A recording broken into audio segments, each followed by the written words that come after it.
Good evening, fellow punters. Mickey D back with you on Sunday evening. The clock on the wall says 10 to 8.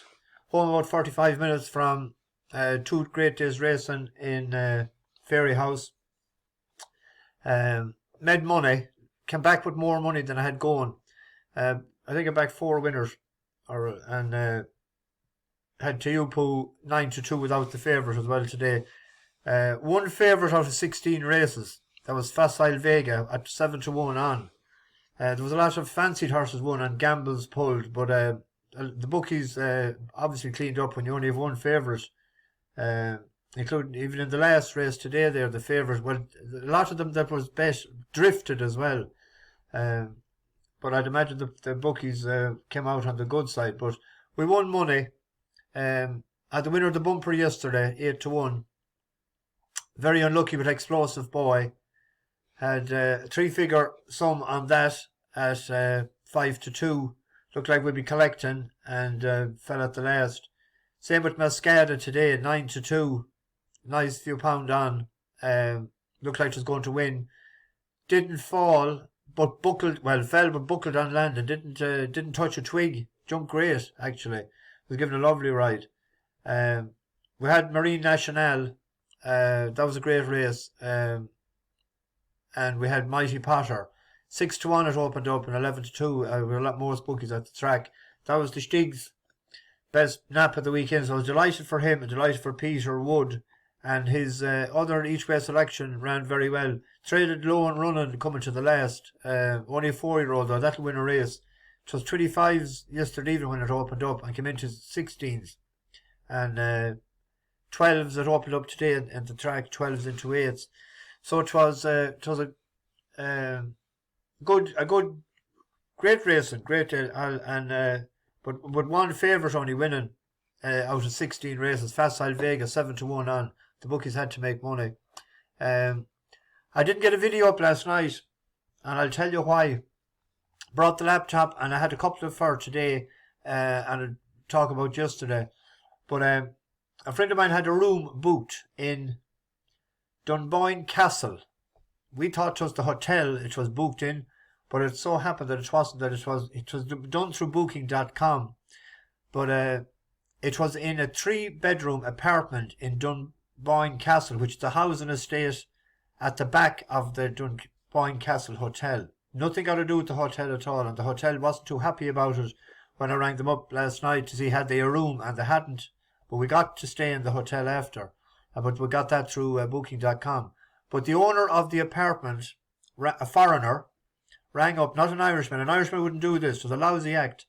He rang up and he asked for the booking reference and that the man had given him, and or that Booking.com had given to the man that had booked the room, and the PIN code. Then he proceeded to ring Booking.com and cancel the room.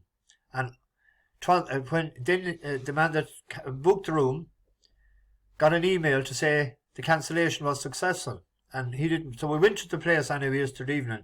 But it so happened that another couple had decided that they would book a room through in the area as well, and prior to they had booked this room before he had it cancelled. The plot thickens, but for 60 quid more. It was 190 he was looking for, so he knew there was a demand for the weekend. So it wound up that it was the same room, that between 4 people, 2 had been shafted, and 60 quid more the other 2 people were getting into the room. But we cancelled the room because he'd barked up the wrong 3, I'll tell you. And I don't mind saying that it was 105 Dunboyne Castle, and we cancelled that room then, and was sure as a shit in a goose. He put up the room again at 120, and it was taken. But everyone thinks that that's in the hotel, and it's not. So people beware. So we got 2 rooms in the hotel then last night, but it was 260 a room then. So not too bad. And we got the breakfast included, and we got a few pints, and we had a great night in Dunboyne with a meal out, and we had several drinks. But that's why it was 8:30 or 9:15 before we got rooms last night, which wasn't what we had planned. We had supposed to be we were outside the place at 4:30 or 4:45 yesterday evening. So beware of that man. He's not a nice man. He's a foreigner. I don't care if he listens in or not. But anyway, I'm rattling on too much, but I was awfully annoyed. But it turned out anyway that he didn't get any of our money, and he got less money for the night than he had planned, even that what we were prepared to pay earlier. And you were sharing. There's 3 different sets of keys as well. Tricky assignment. But anyway, I will go back later in the week if I get a chance. I'll just give these quick. I was looking through there for 45 minutes. There was only one in my tracker for tomorrow. And that's actually running on the flat, but he had been over jumps. The 240, I didn't get a chance to answer back comments or anything today or yesterday. But the 240 at Musselburgh tomorrow, Coolbane Boy. This is a horse that needs breaks between races. And he's got I think it's a 66-day break now. Yeah, 66 days. But it's only a 7-year-old. Sandy Thompson is going all right. He's thrown in a few winners. But it won at the track on New Year's Day off 120. Musselburgh good to soft. Won by 4 3/4 lengths. Then they ran it back 28 days later. It was pulled up. Gave it an 82-day break. Second to the Big Bad Bear. Then ran it back quick enough again. Pulled up. Then September 4th, beaten only 5 lengths. So it needs to. This is the reason I'm going on it now, that he's the break, and he's fairly nice price there. 4-1. It was 365. So maybe a pint win on that. And this is another one now. This is an iffy one as well. It's a 3 mile or 3 mile race. But this is a horse that has never ran at the distance. But at 15-2, I'm prepared to back it. The reason being, it's a half brother to Bay Ambition, isn't it?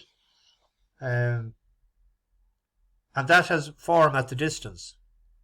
So this hasn't ran at the distance before, but I'm hoping that it might like the trip. It has won in Musselburgh before. It hasn't ran since November there, but second to Geronimo, second to Tim Pat. They were at 2 miles, but he has won at 20.5 furlongs, 2 and 4.5. So I'm just hoping that the step up and trip, there's question marks to be answered and asked and answered about a few of them ahead of him in the betting. So I'm just putting them in for that reason. And this is another risky proposition, but there's a reason for everything. As I say, there's rations for everything and there's curtains for cakes. Exciting news. First run for George Bowie after leaving Nick Skelton. But it won a race, a juvenile hurl race there, and it's a bit like Goshen. It's a tearaway horse that goes out in front.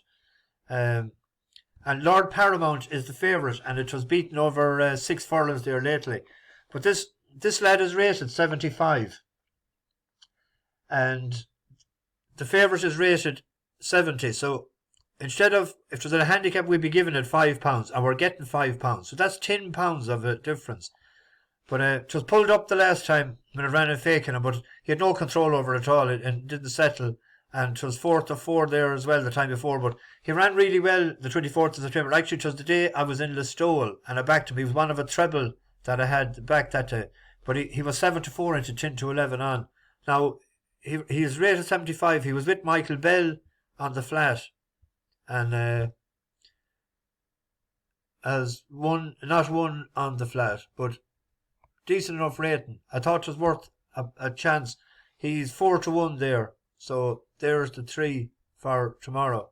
Which is, I'm rattling on an awful long time here.